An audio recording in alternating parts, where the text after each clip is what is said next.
Halo semua, di sini saya akan menjelaskan pengantar ilmu ekonomi makro tentang Bank Sentral, OJK, dan LPS.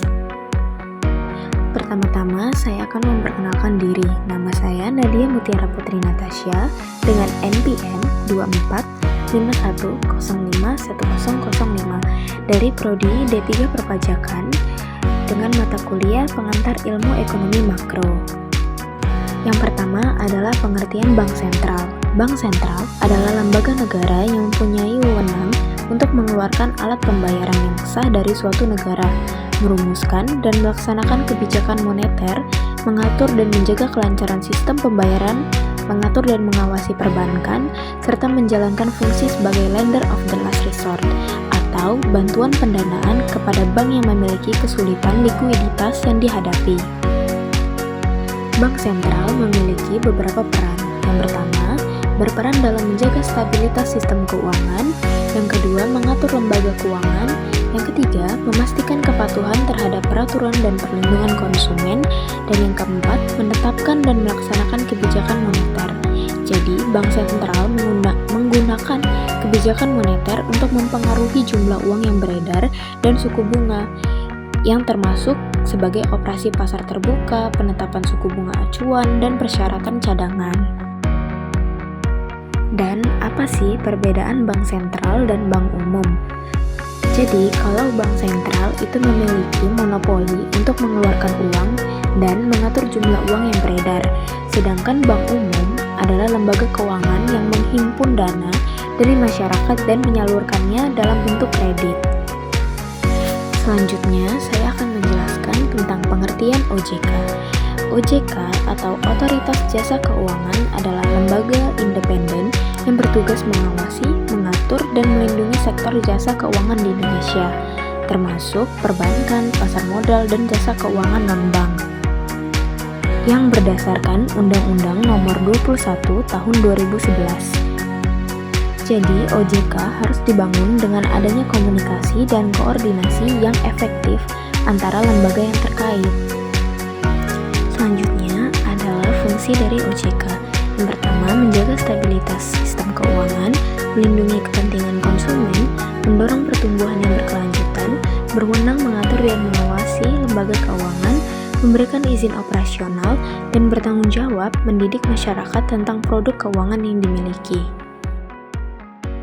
OJK juga memiliki nilai-nilai strategis. Yang pertama adalah integritas, yakni hal yang bertindak objektif, adil, dan konsisten sesuai dengan kode etik dan sebuah kebijakan organisasi dengan menjunjung tinggi kejujuran dan komitmen. Yang kedua, profesionalisme, yaitu hal untuk bekerja dengan penuh tanggung jawab yang berdasarkan kompetensi yang tinggi untuk dapat mencapai kinerja yang terbaik. Yang ketiga adalah sinergi, suatu hal untuk dapat berkolaborasi dengan seluruh pemangku kepentingan, baik internal maupun eksternal, secara produktif dan berkualitas.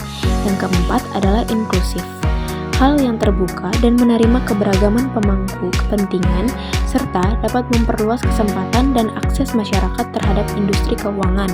Dan yang terakhir adalah visioner, adalah hal yang memiliki wawasan yang luas dan juga mampu melihat ke depan atau forward looking, serta dapat berpikir di luar kebiasaan atau out of the box thinking.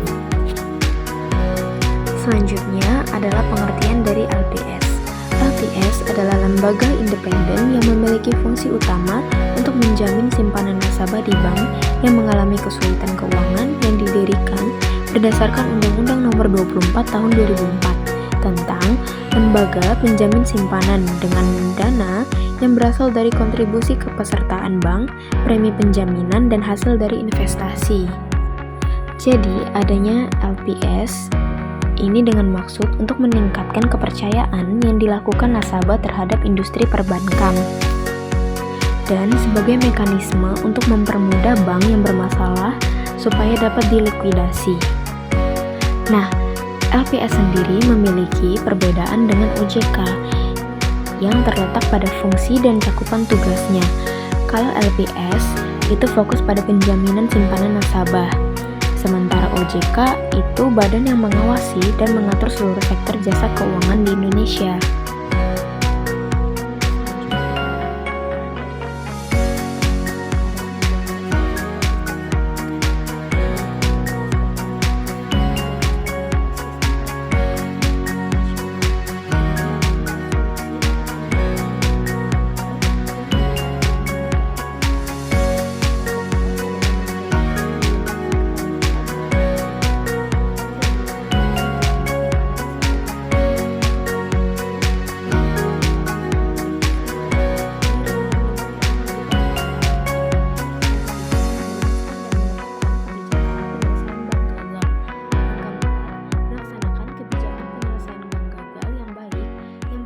sistematik maupun tidak.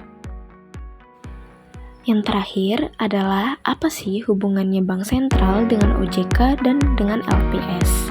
Jadi, hubungan antara Bank Sentral, OJK, dan LPS berada pada koordinasi dan kerjasama.